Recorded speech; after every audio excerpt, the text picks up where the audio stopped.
من المشاكل اللي بنقابلها في الأطفال حديث الولادة هو مشكلة التثدي عند الأطفال حديث الولادة. وبصراحة هي مش مشكلة، هي المشكلة إن الأم بتشغل دماغها وبتتدخل عن طريق معلومة غلط خدتها من مامتها، من حماتها، من واحدة كده على الجروبات، وقالت لها روحي بسرعة على الصريح. هو إيه الموضوع ده بقى؟ بص بالله، الطفل عنده النبلز بتاعته أو الثدي بتاعه متضخم عامل زي القرص كده، زي ما انتم شايفينه في الصورة اللي قدامكم دي. تمام. طيب دي عباره عن ايه؟ دي هرمونات زياده من الام نزلت للطفل، كل اللي مطلوب ان احنا نسيبها هتروح لوحدها.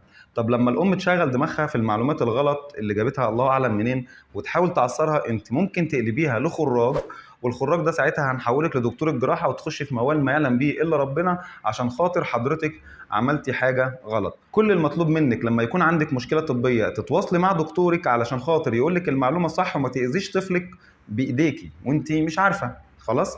دي مشكله بسيطه، ولكن الامهات بيبقى عندها معلومات غلط. فالمطلوب من حضرتك حاجتين: رقم واحد، تنشر الفيديو ده لكل الامهات على الجروبات عشان خاطر تعرفيهم المعلومه الصح.